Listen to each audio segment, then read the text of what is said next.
Okay, hello, you guys. Hopefully, you guys can hear me now. I think my bubble is going now. Um, so I wanted to come talk to you guys quickly. This is just quick. I'm gonna like really review all of the details and then probably come back and do another live. But I wanted to. Oh shoot, sorry y'all. I wanted to come live and talk about one, but well, a couple, not just one, but one of the witness impact statements that really got to me, right? Out of the Jarvis Butts sentencing. So today, Jarvis Butts was sentenced for the unaliving of Naziah Harris, um, for the inappropriate intimate conduct. um I think it was two counts of that for Naziah. There were two counts for her.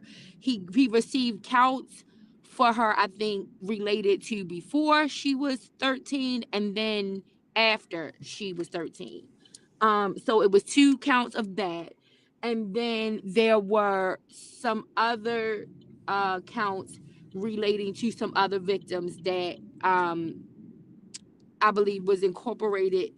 Well, actually, I don't. He might have took the plea that he took, and that's what I want. I got to go back and really take a look at when I'm able to sit down and read it. But the plea that he took, I think exempted some of the charges that he had because he had charges for multiple victims. But I think his decision to take the plea took away some of those charges against those victims. But in the end, he has these concurrent sentences, and it is to run between 35 to 60 years. So he will um can spend up to 60 years in prison, okay, in Detroit, in Michigan. And I wanted to come and talk about this because just a couple of weeks ago we talked about whether the fact if we thought this was enough. Is this enough for the taking of innocence of a child, for the unaliving of a child, right? And there are a lot of people who did not feel like this was enough. And we discussed what impact this would have had on the victims, the other victims, especially that are still alive and who would have had to testify. One being his daughter, who did give a witness impact statement. And listen, her witness impact statement was rough. It was rough. Listen, like listening the portion that we were able to hear, I think we're going to be able to hear more because so the sentencing was cut off by this active shooting situation going on in Michigan, in a school in Michigan, a Jewish school that is happening. So it interrupted part of the broadcast for the sentencing for Jarvis Butts. But from what we were able to see, Janiyah, who is the daughter of Jarvis Butts, was also violated by her own father. And her charges were part of this case. And she gave a witness impact statement. And that witness impact statement was rough. Her testimony was rough. For those of us who did hear portions of the testimony, however inappropriate we deem it was, how it was released, some of us did hear it. And that was a rough thing to listen to. And the witness impact statement was just as rough to listen to. His daughter, Naziah's cousin, first cousin, the daughter that he shares with Shannon, Naziah's aunt. Um, that was a rough statement to listen to. Um, and that I wanna talk about her statement. Marquita, I don't even care nothing about that statement. Marquita made, I really don't. Um, Something wrong with her. Something wrong with their whole family. But I want to talk briefly like about Annette's statement. There was, and that is the grandmother. And she's not just the grandmother, but she is the legal guardian. She was the legal guardian of Naziah, right? Naziah's mother was not present in the courtroom. Also, Roxy wasn't present. Two gave us that. Roxy wasn't there. Roxy had been very public in trying to advocate for Naziah in the beginning, and then there was some things and controversies that came out, and then she kind of took a little back seat. But she was not in the courtroom today. But her mother, Roxy's mother, Kenya, was in the courtroom, and for anybody who watched the Jarvis Butts sentencing for today, the commotion that you heard during and that's witness impact statement, that was an altercation that was happening between Kenya, who is a cousin to Naziah Harris.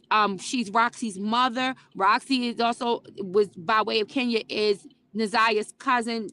They are not first cousins. I think maybe, I don't know how many times removed from, but they are. I think Kenya's mother is related to Annette's mother or something like that. I think that was the family tie. And so those two had come out very public advocating for Naziah, in addition to Kiwana and Janelle.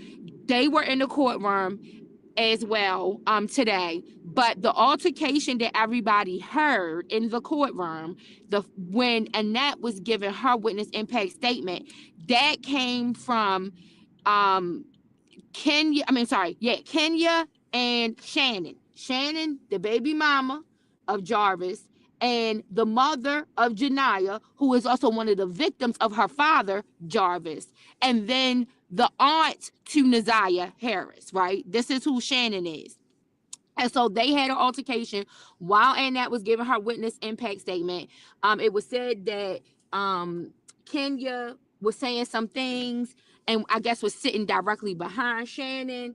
Shannon started yelling. They got kicked out of the courtroom. But they say the first person that got kicked out of the courtroom was the dude Frank. Now Frank was the person, I guess, who Jarvis was paying for the shop. He owned the shop, and the auto body shop where Jarvis worked out of belonged to Frank.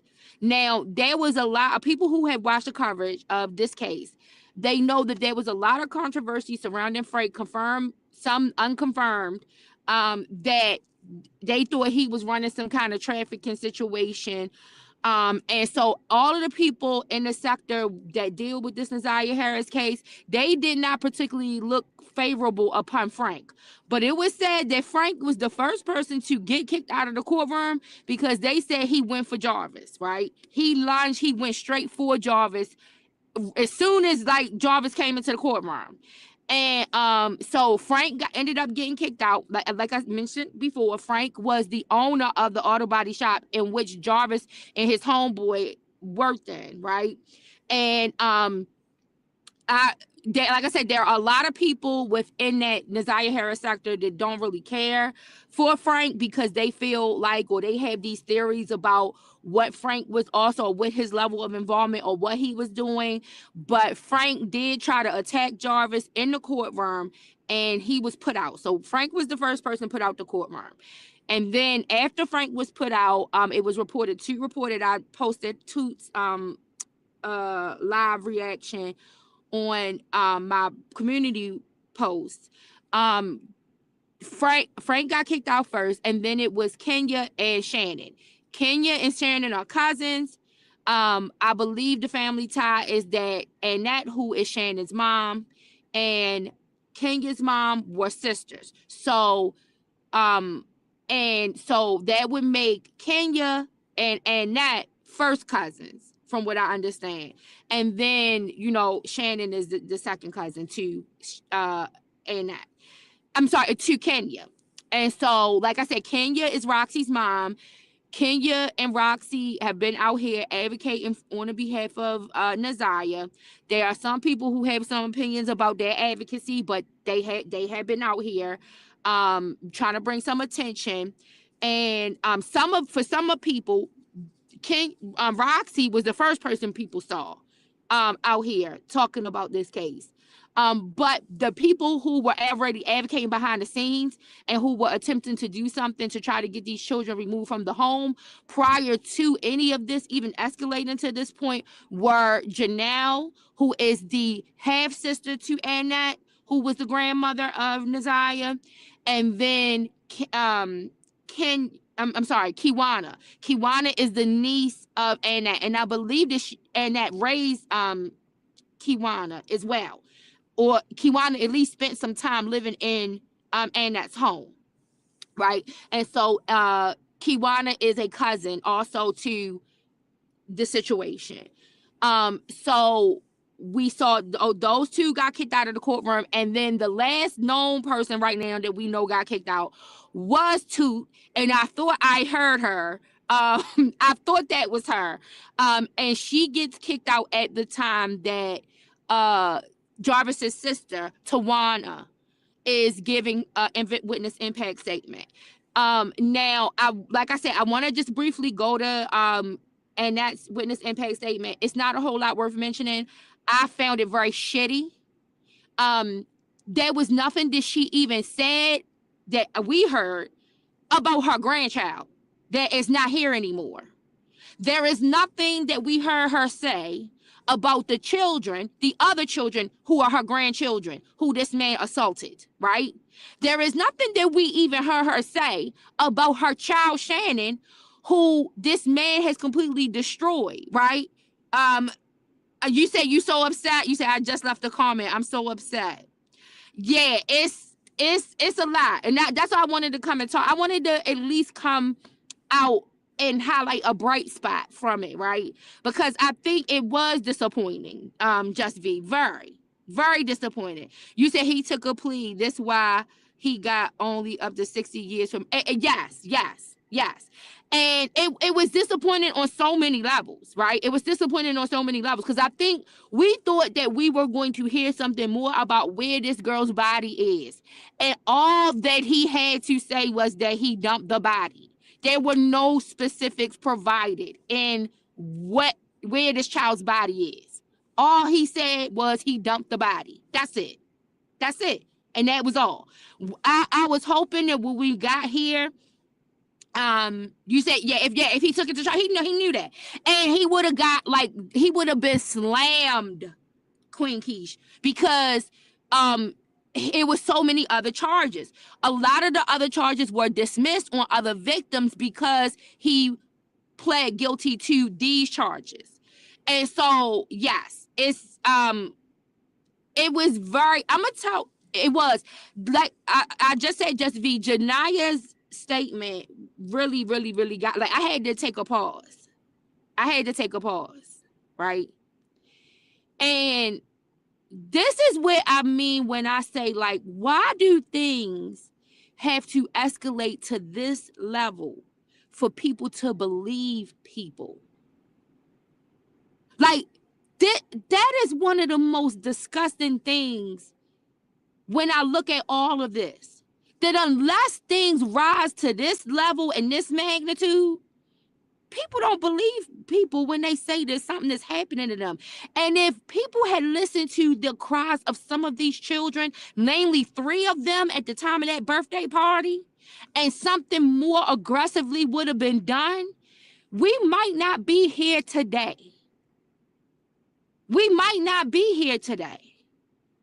But nothing was done. If something was done more aggressive with Jarvis when he was jailed for the first things that he had done, we might not be here today. You said you couldn't even get my afternoon in for him on 4. Exactly. Like, the youngest is a 4-year-old. Right? It's disgusting. You said, but it wasn't one person. It was kids everywhere saying exactly. Like, they shouldn't let his butt out after. Right, exactly. That's what I'm saying. This is the reason why in some places, in some states, they take this way more serious, and they don't care if it's a first offense. It is a harsher penalty. Right? Every state has different guidelines. The federal system has different things. But this is why there are some states that are very strict on stuff like this, and they don't care if it was the first time. When it is a crime involving a child, they are aggressive with sentencing for this reason, because they know the likelihood of it happening again. And then they know the likelihood of it happening again could lead to something more serious happening to the victim. And I think that is the thing, that when we are looking at these types of situations that we fail to understand is that each time a predator gets away with their predatory behavior, they become emboldened. And then if they get caught, but they get off light for it, the sentencing isn't harsh, they have an illness. So they are very much likely to repeat the same thing again. And in that event, it puts their victim at more risk of danger, of their life being taken. Like, this is the seriousness of what we are looking at. Let me see. You guys, hold on. You said he can be out at 79. Ain't he only maybe? Yeah, so the 35 to 60, but I seriously doubt any parole board is letting him go. Queen Keish, especially with the priors that he has, that he's gonna do all of that 60. You said he violated Shannon's sister Marquita's door. Exactly. Yeah, but Queen Keish, a plea was in the best interest of the child victims. You don't want and that's the part that I do agree with Just V. Like, it kept those children from having to testify, right? And it really helped. You said didn't kill anyone. He made them get aboard. Yeah, and see, that's what I'm saying. Like, things should not have to escalate to this level to get some response from the public to realize that something needs to be done, right? And like I said, for as many people that want to say or used to use the excuse, well, if he had done something to a child, then they would take that serious and something that would have been done. This is a prime example, a prime case of people overlooking crimes that were committed against children. Because in addition to all of the times that Jarvis was locked up for already doing this to children and ended up being able to get out for them, right? You have a situation that took place at a birthday party after he got out for crimes that he committed against children. And there were 3 children, Naziah being one of them, who talked with CPS about these things. And then, because once they got back in the presence of the adults who cared for them and they switched their stories, nothing was done. And now look. Now look. Now see what we're looking at. You Queen Keish, you said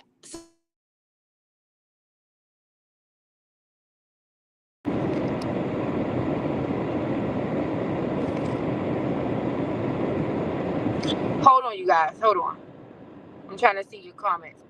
You said, I don't understand why he had to kill her for getting pregnant. He was going to jail anyway. Yes, but you said, I can't believe, and that was the first victim, this statement. Carla, you'd have been shocked. Am I right? Yeah, she wasn't the first one, was she? I thought Marquita went, and then I thought it was Janaya, and then I thought it was Annette. I thought that's the way, or at least that's the way I saw it. I know it was a whole bunch of interruptions because of this shooting, this active shooter situation going on at that Jewish school over in Michigan. So I know that it was interrupted, but the order I saw was Marquita, and then I saw Janaya, Well, we heard Janiyah because they didn't show Janiyah on the screen. And then we saw Annette. And I think we only heard a portion of Janiyah because Janiyah, they cut it off at some point with Janiyah from what I can remember. But what I heard, that it was rough. And then Jarvis's sister, right? That's what I saw. But prior to all of that, Frank, who was the owner of the auto body shop that Jarvis was renting out to work, he got put out of the courtroom immediately as soon as they brought Jarvis out because he tried to attack Jarvis. So he was put out. Then while Annette was doing her witness impact statement, Shannon and Kenya get put out. And then when Jarvis's sister get up there, then Toot gets put out, right? And I wanted to focus on Jarvis's sister, right? Let me tell y'all something. Jarvis's sister is a woman I can relate to. She is a woman after my own heart because it is not an easy thing, even if your relative did something wrong, for you to have to go and do what she has done. Not once now it's twice. She testified against him in the preliminary hearing, and then she came and gave a witness impact statement today. And the witness impact statement that woman gave was something outside of Janiyah. After his sister, nobody needed to say nothing after that. Tawana gave the witness impact statement that should have came from Naziah's family. When I tell people, listen, in my life, I done some wrong things. I done some things I probably could have been criminally charged for, right? It is the grace of God that I was not, right? From that, I learned a lot of lessons from when that situation happened to me, right? And there is never no time, no place that I want to be nowhere near anybody committing no kind of crime. Everybody in my life, everybody around me, they know, don't come tell me nothing about no crime.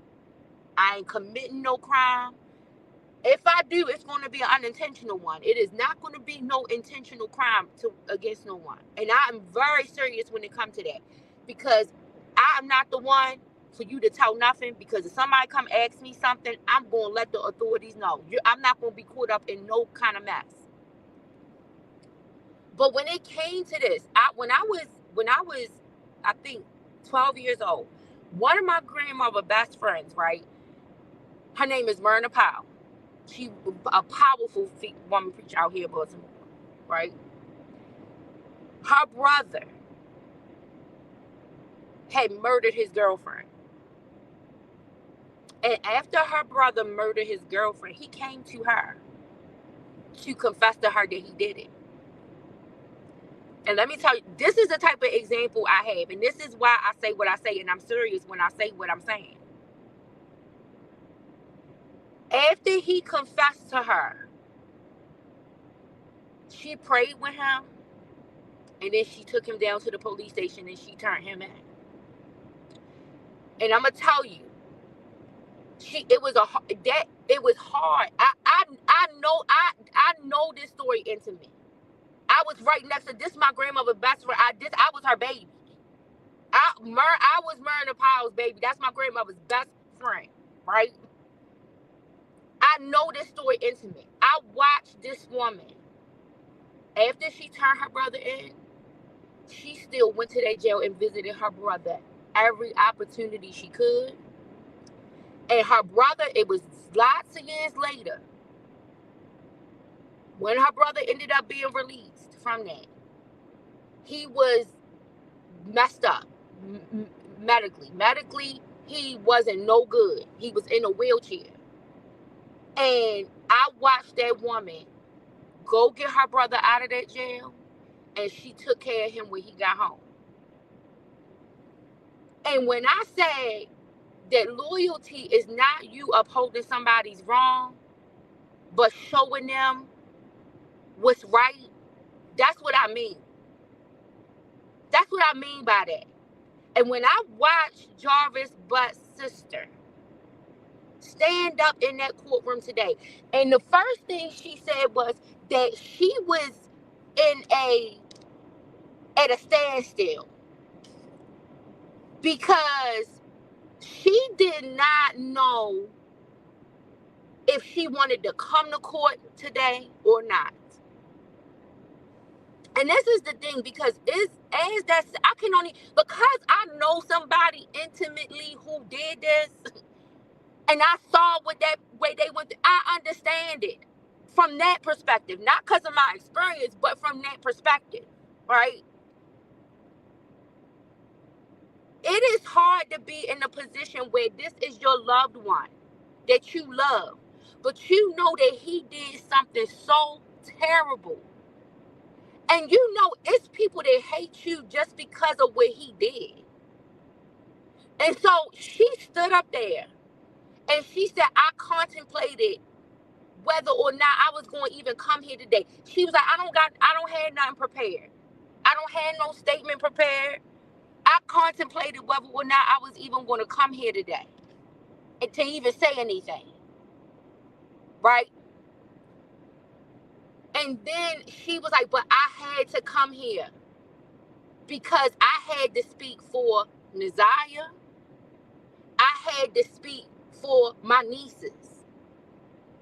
Because for damn sure, that no good ass mama, Shannon, that they got, wasn't going to fucking do it. She's so busy reacting to that no good ass statement made by her mama and responding to her cousin sitting behind her that she couldn't even maintain sitting in the courtroom while the whole thing was going on. So if it wasn't for Tawana, who else was, and then it wasn't for Janiyah, who else was speaking for Shannon's kids and all of Jarvis Butts' other kids? All the other children that he violated. For Naziah. Because Naziah's family didn't do it. To this day, they have still not shown up for that girl. And that's why I said, at the end of the day, in situations, I do feel like there are a lot of parents that need to be held accountable for things that happen to their minor children like this. But even when they don't, that is why the law is there to stand up for it. And then sometimes there's somebody else that God will send to stand up for it. And today, that person was Tawana, Jarvis Butts' sister. She is the one who stood in the gap for all of those people that her brother harmed. And I'm going to tell you, she got me when she said this. It was immediate with her statement, right? Because she got me when she said,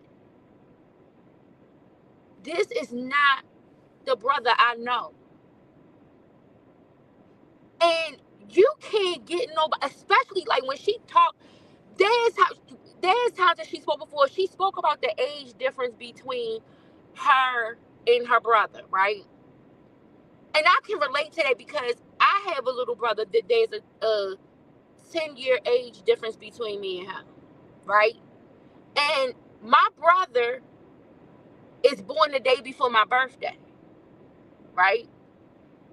And I'm trying to envision myself that if my brother did something like that, what would I think? What would I be thinking? What would I do? Right?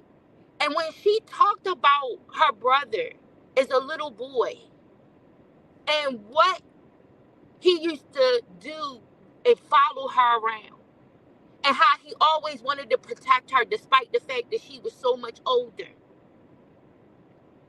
And she doesn't understand this is what she's looking at right now. Like, she can't understand this. She can't understand that this person that she knows so intimately and who knows what happened to her, how he could then go do this to children. Any child. Children. Especially his children.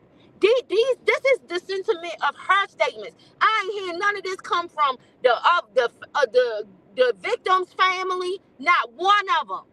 This is her statements. His sister saying these things in front of the judge that's about to sentence her brother. She had to acknowledge the fact that she was one of the last people to see her brother's victim that brought this to light. She acknowledged that if what happened to Nazaya had not happened, and that she had not witnessed that this might still be going on. That his victimizing these children and probably other children would still be going on to this day. And she acknowledged in front of that courtroom that she felt like God put her in that auto body shop that day at that time. And that's why she felt like she had to come there and speak for them victims that day, today.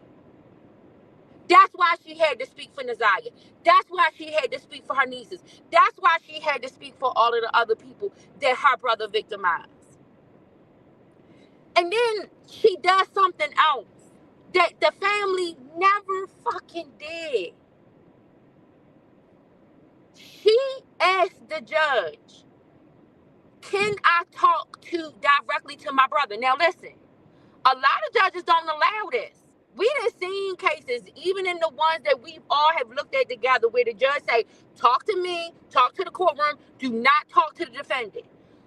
She asked for permission to speak to her brother, and the judge granted her permission to speak to her brother.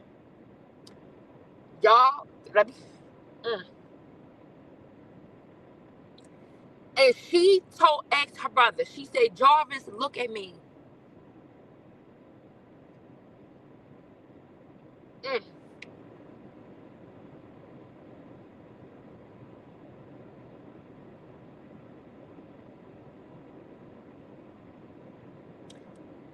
She said, Jarvis, look at me.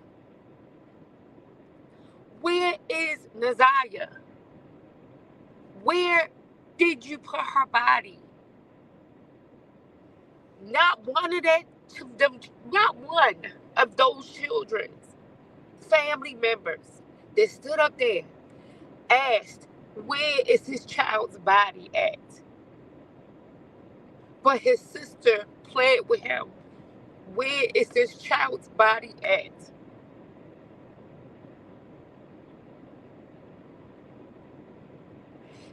And that's what made me wonder, why does it have to get to this in order for people to believe people when they say something is happening?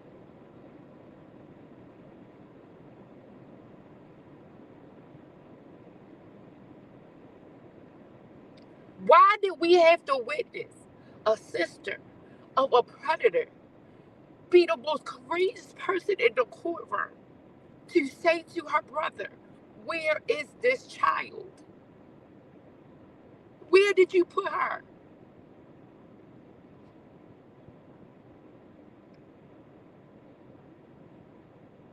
The person that nobody would expect to ask those questions.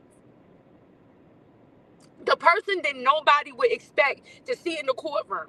The person that a lot of people in another situation, had the little girl not been killed, would have basically probably like ran off the internet based on a lot of the behavior that I have seen out here.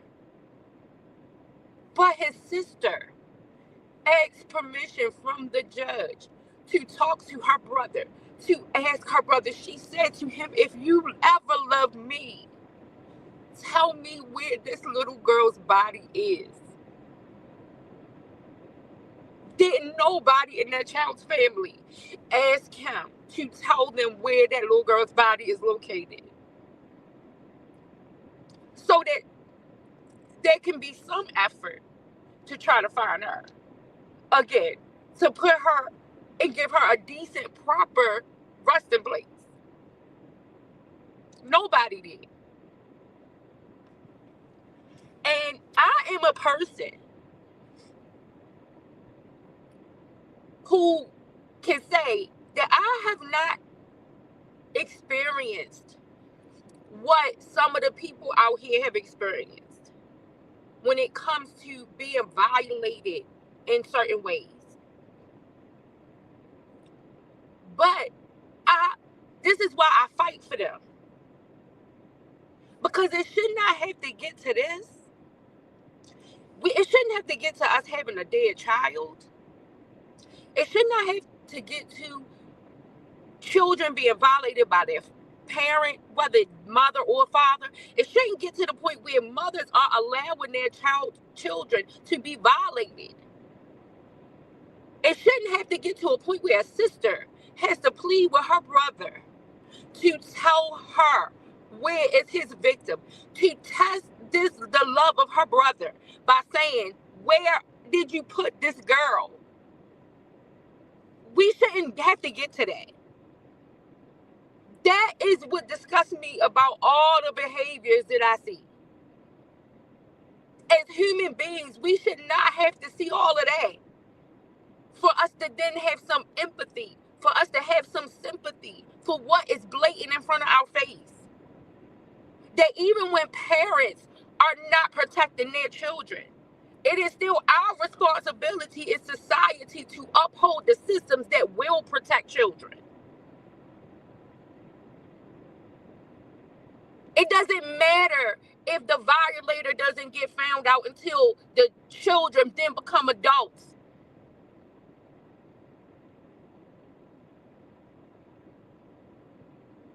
The system is in place to try to deal with these things.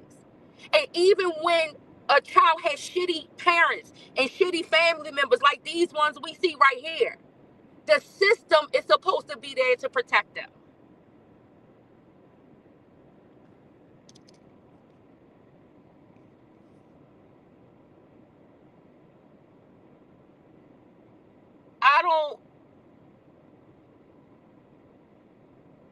I don't understand this. I don't understand this. I don't understand in society how we become so desensitized that we think that as long as parents allow something to happen to minors, that it's okay and nobody should care about it and nobody should worry about it. Because here we have a prime example of a shitty ass family for whatever reason, whether or not they was violated, whatever the situation. But this whole situation was shitty as hell. And we got a dead child. And we got all the children that were in relation to that dead child, now impacted by that. And then children of the perpetrator who this man violated, children of other children that were close to him and his children, they were violated. And none of the adults were able to do anything except for Kiwana and Janelle. And even when Kiwana and Janelle spoke up, guess what? They got ignored. Nothing happened. And then we end up here. And this is what the law tries to attempt to keep from happening. It's supposed to. It's supposed to work to attempt to keep this from happening. And so when we criticize the law in an instance where it does do something, like, do we understand that then we are condoning this to happen? We are saying, don't bring us nothing until this happens, and then we'll believe it. Then we'll be asking questions, well, why didn't anybody do anything? Why didn't anyone come forward? Then we'll see that person is a victim.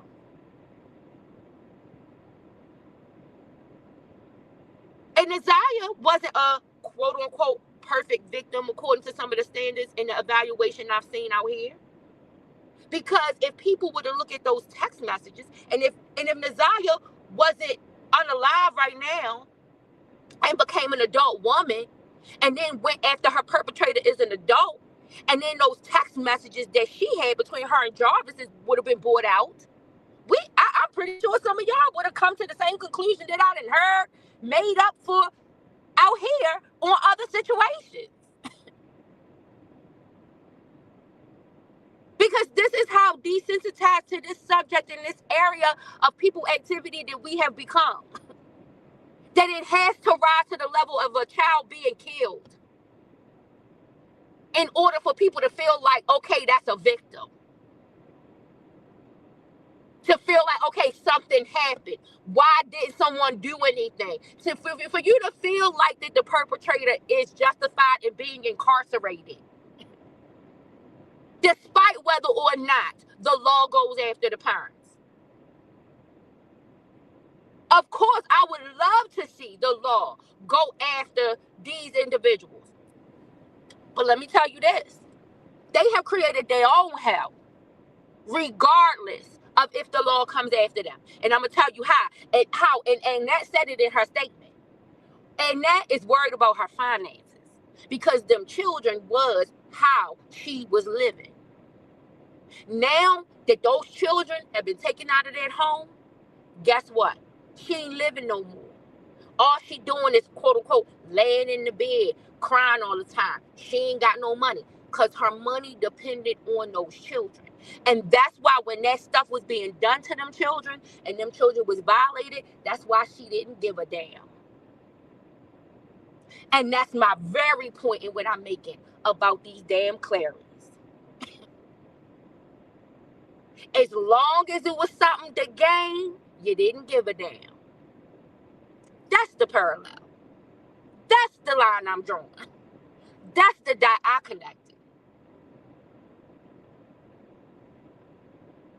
And we don't look at the seriousness of what not giving a damn could mean in the end. Because that's not what happened. So we don't, because since that's not what happened, because that wasn't the fate of that victim, then we minimize it. But we don't look at the potential of that being the same fate and why the law intervenes to do what it can do to stop that from being the fate. Because the law has a better sense than we do that this ain't right. That we got to do something before it gets to that. If we don't do nothing before it gets to that, it's going to always make it to that. In an attempt to conceal that.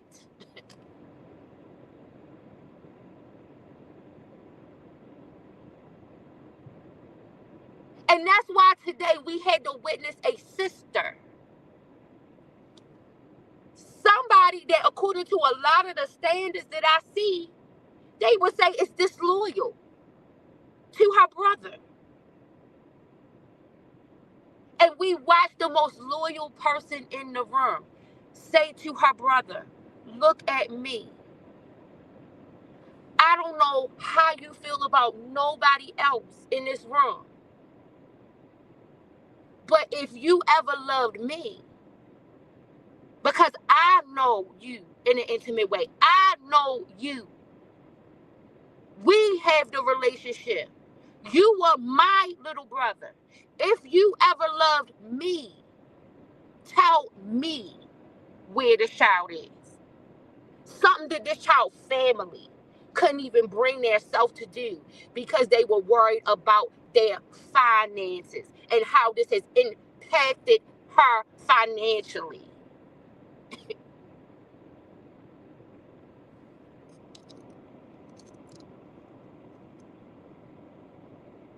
This is what we are looking at. This is the seriousness and why and the passion that I bring when I'm talking about things like this happening to minors. whether it's a boy, whether it's a girl, whether it's a boy that don't know whether they want to be a boy or a girl. My level of passion is the same. Because children don't ask for this. And puberty is not a one-time event.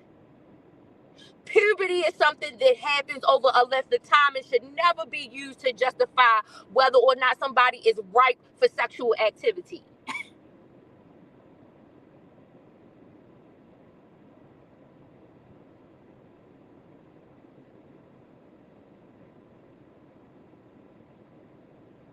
That is my reason for why I speak and why I say what I say, and why I will always speak to protect people who spoke on the behalf of victims.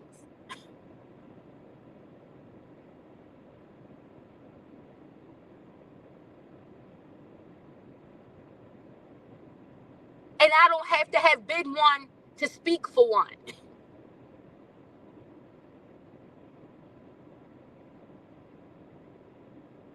And I don't have to see the parents incarcerated for me to feel like the perpetrator doesn't deserve what he got, or she got, or they got.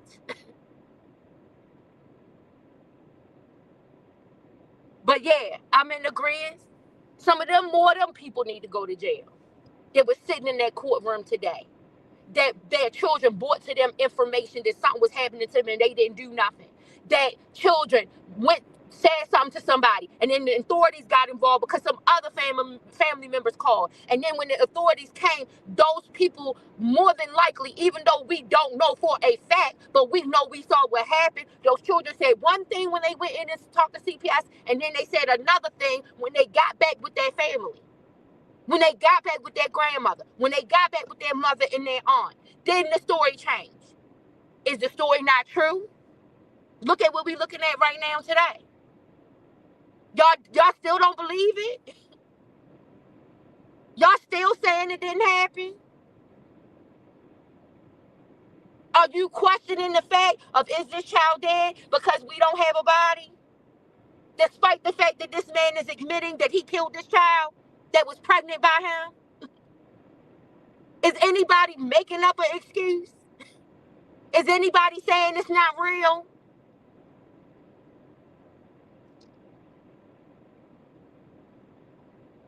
Is anybody saying that it's somebody other than the person that is sitting there facing and saying it was me?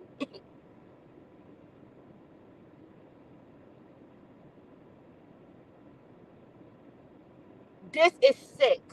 It is disgusting.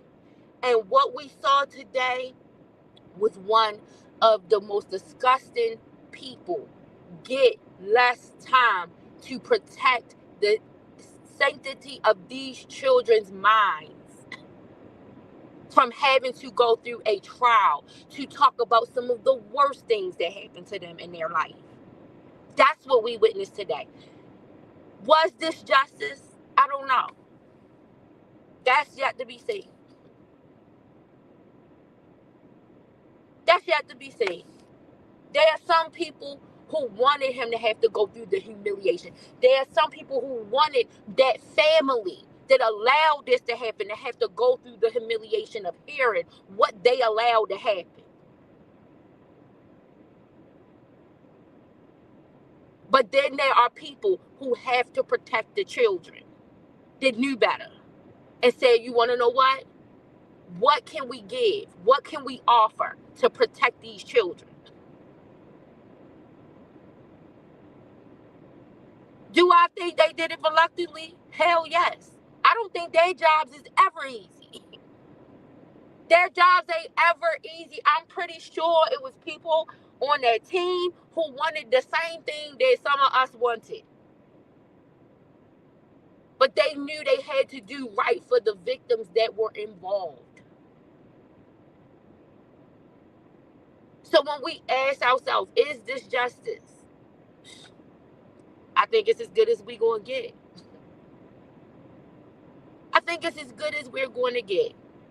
And hopefully he will not be released after 35 years, considering the pattern of behavior and the severity of the crime. There is a murder.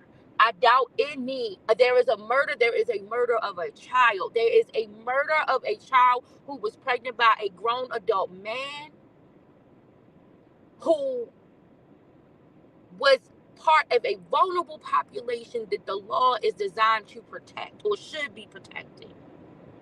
I don't see any parole board allowing him out of there.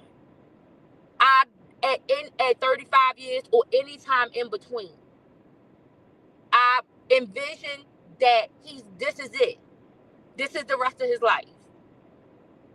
Where he is now. Unless something else happens in the in-between time that takes it out of here. And that could very well end up being the fate.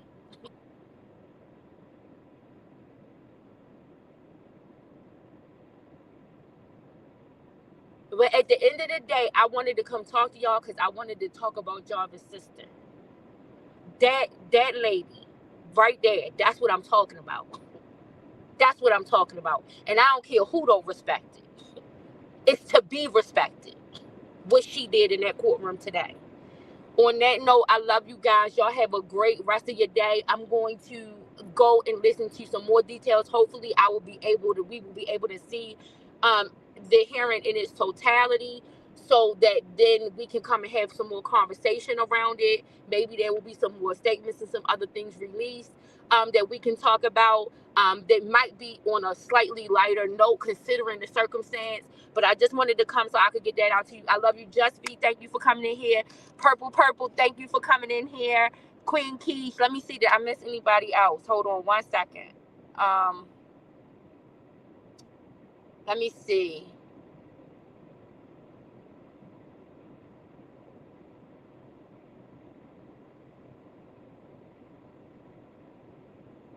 Right. Absolutely, Just B. I agree. It's crickets. Ain't nobody, right. Ain't nobody, it's crickets on that. Yeah, listen. I'm telling you, I'm there with you. I'm not as hyped. I think it's a somber moment for me. You know what I'm saying? Because Just be in that moment, like I said, I envision, like when she started off, the way she did, I just envisioned me talking to my little brother. You know, and everybody know the relationship. Me, it is a special thing I got with my little brother, and I just imagine if that was me having I don't know, that brought up something in me. That brought something in me, child. I love you too. I will come back and talk to you guys about this later. Y'all have a wonderful day. Peace.